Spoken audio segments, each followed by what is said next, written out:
అంటే ఏ అమ్మాయి అయినా వచ్చేది స్క్రీన్ మీద కనిపించాలి, కనిపించాలని ఎక్స్‌ప్లోర్ అవ్వాలి. ఎక్స్‌ప్లోర్.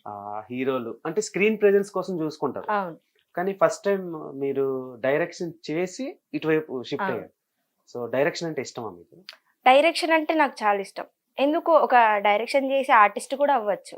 హ్మ్. ఇప్పుడు నేను జాబ్ చేసేటప్పుడు అడిగాను వాళ్ళు ఆర్టిస్ట్‌గా ఛాన్స్ ఇవ్వండి అంటే, హ్మ్. వాళ్ళు యాస్ పర్ రూల్ అమ్మా నువ్వు ఇక్కడ జాబ్ చేసావు ఎంప్లాయివి. హ్మ్. సో, మా రూల్స్ ఒప్పుకోవు నిన్ను ఆర్టిస్ట్‌గా ఛాన్స్ ఇవ్వము అన్నారు. సరే మీ రూల్స్ మీకుంటే నేను మాత్రం ఏం చేస్తాను బయటకొచ్చేసిన. బయటకొచ్చేసారు. సో, ఏ షోస్‌కి మీరు?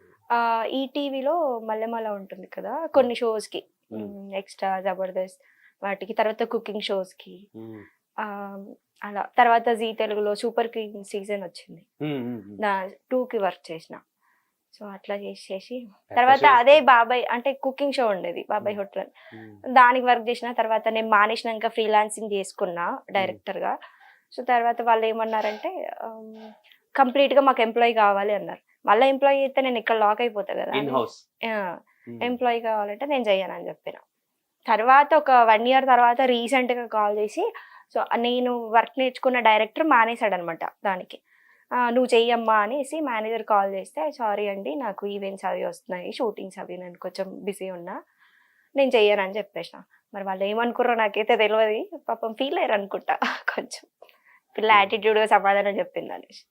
అందం plus attitude is equal to Manu Malleswari. అరే! నేను యాటిట్యూడ్ ఇయ్య. చాలా సింపుల్‌గా ఉంటా, హంబుల్‌గా ఉంటా. ఎవ్వరితో హ్మ్. అయినా కలిసిపోతా గానీ, హ్మ్. కొంచెం కోపం తెప్పిస్తే మస్తు యాటిట్యూడ్ ఇస్తా ఇగ. అసలు చూడను గూడా చూడను అటు సైడ్. డాడ్ లిటిల్ ప్రిన్సెస్ అన్నమాట. అట్లాంటిదే ఇగ. అట్లా. సో, అట్లాంటి ఎలా ఏ ఊరు నుంచి?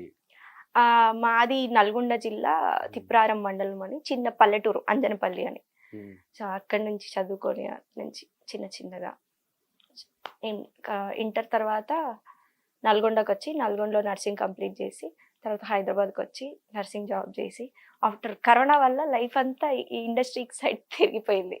లేకపోతే ఇప్పటికల్లా ఎంచక్కా ఇంజెక్షన్ చేసి, ఒక పెళ్లి చేసుకొని, ఒక ఇద్దరు పిల్లల్ని కని ఇంటికాడ కూర్చునేదాన్ని.